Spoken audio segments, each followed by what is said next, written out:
Hello students, welcome to the third session of chapter 4 of your first PUC NCERT, that is Animal Kingdom. Last session we have learnt about three different phylums, that was phylum Porifera, Coelenterata and Ctenophora. So today's class will start with phylum Platyhelminthes.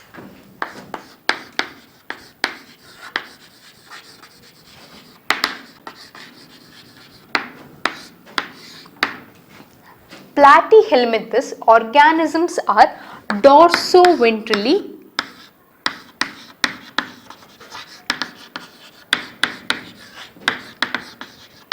flat. That means if the organism is like this, the upper region is called dorsal region and the lower region is called ventral region. So these organisms are flattened both dorsally as well as ventrally.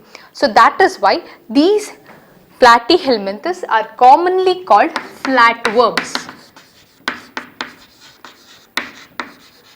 because these are dorsoventrally flattened organisms. These are endoparasites in nature. What is a parasite? Parasite is an organism which depend on host for survival and cause adverse effect to the host. ಒಂದು host ಮೇಲೆ food ಅಥವಾ ನ್ಯೂಟ್ರಿಷನ್ಗೋಸ್ಕರ depend ಆಗಿರುವಂಥ organism ಅನ್ನ, ಹಾಗೆ ಆ ಹೋಸ್ಟ್ಗೆ disease ಅನ್ನು ಕಾಸ್ ಮಾಡುವಂಥ organism ಅನ್ನ ಪ್ಯಾರಸೈಟ್ ಅಂತ ಕರಿತೀವಿ. When it comes to endoparasite, ಇಂತಹ ಪ್ಲಾಟಿಹೆಲ್ಮಿಂಥಸ್ಗಳು ಬಾಡಿಯ ಒಳಗಡೆ ಸರ್ವೈವ್ ಆಗ್ತವೆ, ಹೋಸ್ಟ್ ಬಾಡಿಯ ಒಳಗಡೆ ಸರ್ವೈವ್ ಆಗುತ್ತೆ. That is why it is called endo parasite. These parasites live within the body of the host. Next character is, these are bilaterally symmetrical,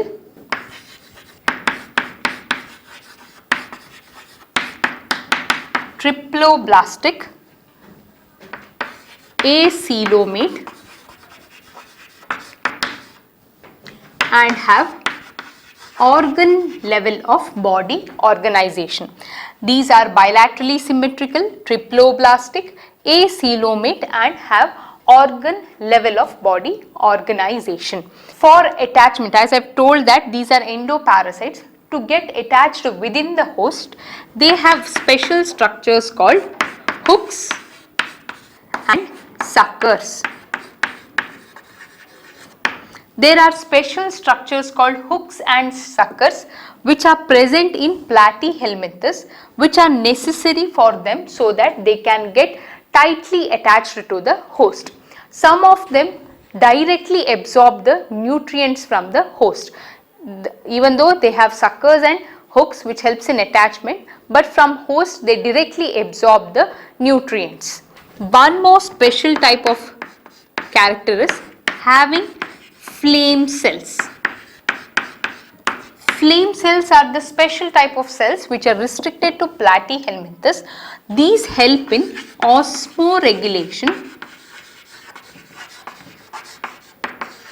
that is maintenance of water and salt balance in the body, osmoregulation as well as excretion, removal of waste from the body. So here these have flame cells which undergo or carry out two functions, that is osmoregulation and excretion. Osmoregulation means maintenance of water and salt balance in the body, and excretion is removal of waste substance from the body. Both are carried by flame cells. Next is, these are also hermaphrodites. You cannot distinguish a male as well as a female organism because both the reproductive organs are present in the same individual. Here they undergo sexual reproduction, fertilization is internal and development is indirect, involving some of the larval stages. So example for Platyhelminthes will be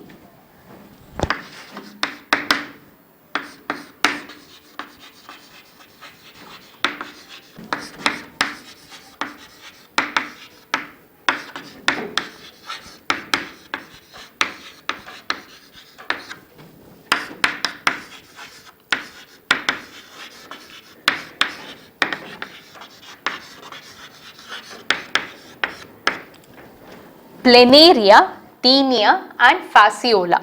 When it comes to planaria, if the organism is like this and a part of that particular organism is cut, then these have the ability to regenerate the lost part.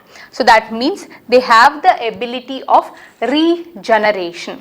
Planarias have the ability of regeneration of the part of the body which is cut accidentally.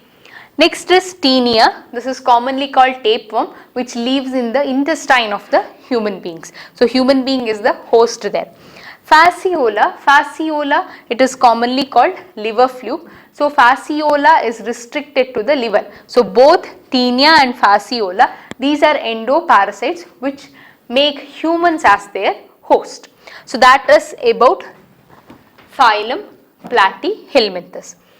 Platyhelminthes, as the name suggests, these have dorsoventrally flattened body. That is why they are commonly called flatworms. These are endoparasites, meaning they live within the body of the host. These are bilaterally symmetrical, triploblastic embryonic layer is present. These do not have any coelom, so called acoelomate, and have organ level of body organization. Special cells or special structures which are present for attachment and absorption of nutrients will be hooks as well as suckers. Some only have this hooks and suckers, but some of the parasites have the ability to draw the nutrition from the host directly. Next character is presence of flame cell. This is also a particular character restricted only for Platyhelminthes. They undergo the function of maintenance of water and salt balance as well as excretion. That is, they help in osmoregulation and excretion process. When it comes to reproduction, these are hermaphrodites and undergo sexual kind of reproduction, where the fertilization here will be internal, but the development is always indirect, involving the larval stages. Few of the examples will be planaria, which shows a good ability of regeneration, and tinea, which is commonly called tapeworm, and fasciola, which is commonly called liver fluke. All these, that is tinea as well as fasciola, both are restricted to, or these are present as endoparasite in human host, where tinea is restricted to the intestine and fasciola is restricted to the liver. So that's about phylum Platyhelminthes. Next phylum is phylum Aschelminthes. First character of Aschelminthes is body is circular in cross section. That is why it is commonly called roundworm. That means if a worm or Aschelminthes organism, any of the example, if there is, this is the part of the worm or this is the full worm, if you take this section like this, then any section in any part of the body gives you a round structure. That is why it is commonly called roundworm. So Aschelminthes are called roundworm because the cross section of any part of their body gives a circular structure. Next character is, these are free living, some are aquatic, some are terrestrial, and very few are parasitic in nature. These parasites are restricted to both plants and animals. So these are free living, aquatic or terrestrial. Some of them are parasitic in nature. These becomes parasite to both plants as well as animals.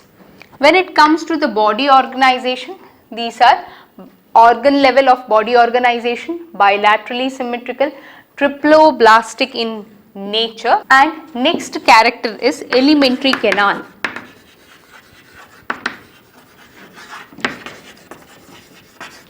These have a complete digestive system, that means which ends or which starts from mouth and ends with the excretory pore. So alimentary canal is complete, which has muscular pharynx.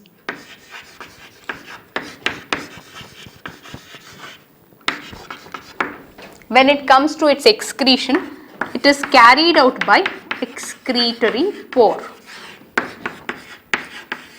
It is carried out by excretory pore, which removes the waste from the body.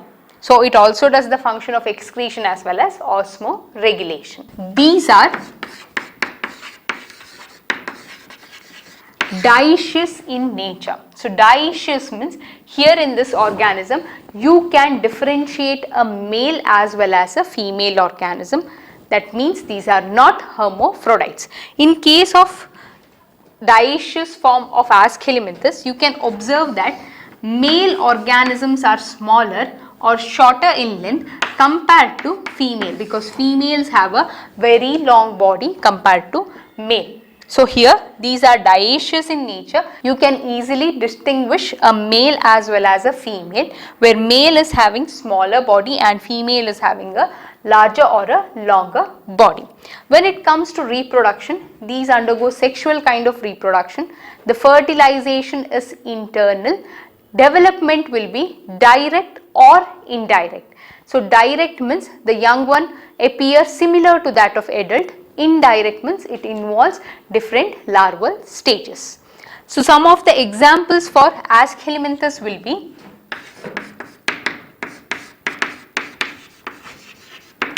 Ascaris, commonly called roundworm,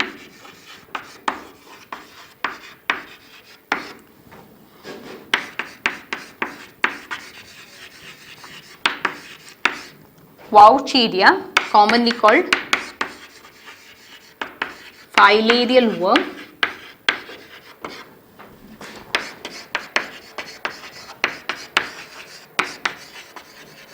Ancyclostoma, commonly called hookworm. So these are the few examples for Aschelinthes. To revise the characteristics once again, so Aschelinthes are commonly called roundworms because the cross section of this worms always gives a circular structure. That is why they are commonly called roundworms. When it comes to their habitat, these are free living organisms. Few of them are restricted to aquatic region, few are terrestrial in nature, and very few are parasitic in nature. These parasites are not only restricted to animals but also to plants. When it comes to their alimentary canal, these have muscular pharynx, showing that their digestive system is complete. They have a excretory pore which helps in removing the waste from the body. From Aschelinthes, these have a special kind of nature, that is, these are dioecious. Dioecious means an individual organism have only one sex organ in their body. So there are separate male and female organisms. The easy distinguishable character in male and female is their size. Males are normally smaller in size compared to females. Females will be very much longer. They undergo sexual type of reproduction where the fertilization is internally taking place, but their development is either direct or indirect. Direct development produces a young one which appears similar to that of adult, whereas in case of indirect development they involve some of the larval stages. When it comes to the body organization of this one, Aschelinthes is similar to Platyhelminthes except in one concept, that will be they have pseudocoelomate. Triploblastic bilaterally symmetrical body, all are common, but these have pseudocoelomates. Few of the examples will be Ascaris, which is commonly called roundworm, Vaucheria, filarial worm, and Encyclostoma, that is hookworm. All of these are parasitic in nature. So that's all about the next phylum, that is phylum Aschelinthes. Next phylum we will be studying, that is Annelida, phylum Annelida. Annelida, the term is extracted from a Latin word called annulus. Annulus means little rings. That is the meaning of Annelida. Annelidas are aquatic in nature and it includes both the marine water as well as freshwater organism. Also, few of them are terrestrial in nature and very few are parasitic in nature. When it comes to the body organization, these have bilaterally symmetrical body, triploblastic in nature, and from here coelomate organisms to start. From Annelida until Chordata, all the organisms are coelomates in nature. Plus they have a positive or a special character that is called presence of metameres. That means they have a properly segmented body. So properly segmented body is termed metameres. Each segment is termed metamere. So this is the special character which is present in case of Annelida. Next is locomotion. Locomotion in these organisms takes place through two different types of muscles, that is longitudinal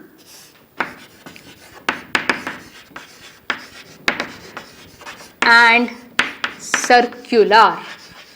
So longitudinal and circular muscles are the one which undergo the locomotion in case of Annelidas. Next is they have circulation, or the circulatory system is closed type of circulatory system. The body fluid or the blood from the heart gets transferred into the canals, that is arteries or capillaries or veins, and then reach to the cell. So that is closed type of circulatory system which is present in case of Annelida. Next is nephridium, or the plural form is nephridia, which carries the function of osmoregulation and excretion. So nephridium or nephridias are the one which carry out the function of osmoregulation and excretion in case of Annelida. Next one is the nervous system.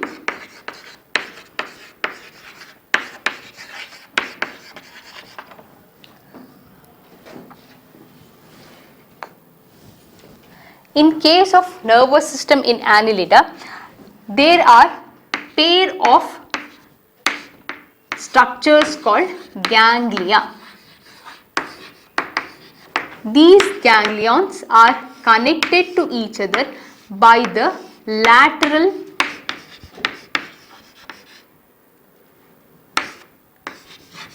nerve cord .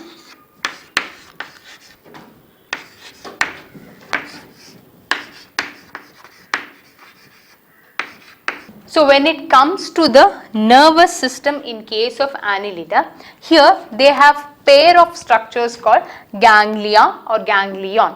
These ganglions are connected to each other with the help of lateral nerve cord. So in together they will be arranged on opposite sides, which makes them double vertebral nerve cord. So that is how there is arrangement of nervous system in case of Annelida with the help of ganglions. When it comes to reproduction, they undergo sexual type of reproduction. In case of sexual reproduction also, they are of two different types of organisms, dioecious and monoecious. When it is dioecious in nature, dioecious example will be Nereis. This is a type of aquatic annelid. So these have, if you see the organism's body, these have metamerically segmented body and they have lateral appendages which helps in locomotion. So these are termed parapodias. So these Nereis have metamerically segmented body and have parapodias which helps in locomotion, or these are commonly called lateral appendages. These are aquatic in nature and are dioecious, meaning that both the male and female reproductive organs are present in separate organism. That means you can differentiate a male as well as a female organism. Whereas when it comes to monoecious, example will be leech or earthworm. These have both the sex organs present in the same individual organism. So that is about the sexual reproduction in case of Annelida. Few of the examples will be, that is Nereis, aquatic annelid, Heritinia, commonly called earthworm, and Hirudinea, that is commonly called leech. It is also called blood sucking leech because their basic food is blood. So that's about phylum Annelida. Once again, to discuss about the phylum, this phylum has been derived from the Latin word annulus, which means little rings. When it comes to the characters of this one, these are aquatic in nature, both marine and freshwater. Few are terrestrial, few are parasitic in nature. When it comes to the body organization, these have organ level body organization. These are bilaterally symmetrical, triploblastic and coelomic organisms.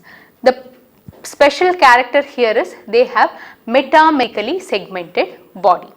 When it comes to locomotion, these have muscles, both longitudinal and circular muscles, which helps them in locomotion or movement. When it comes to circulation, they have closed type of circulatory system, and when it comes to the excretory system, these are termed nephridia or nephridium, which undergoes osmoregulation as well as excretion. When it comes to the next character, that is the neural system, they have paired structure called ganglion. These ganglions are connected to each other by lateral nerve cord. So in together in that particular organism there will be, this is commonly called double ventral nerve cord. Rather than vertebral, it is called double ventral nerve cord. So this double ventral nerve cords are present as the nervous system in case of annelids. When it comes to the reproduction, these are sexually reproducing organisms. Both dioecious and monoecious forms can be seen. Dioecious form, Nereis, is one of the aquatic annelid which shows this dioecious nature, and they have laterally present appendages which help in locomotion in Nereis. When it is monoecious, the examples will be Hirudinea as well as Heritinia, that is earthworm as well as leech, which has both the sex organs in the same individual. So that's all about phylum Annelida. So in today's class we did study about 3 more phylums, that was Platyhelminthes, Aschelminthes as well as Annelida. So here we have studied their characters as well as their suitable examples. So next class we will start with phylum Arthropoda. Thank you.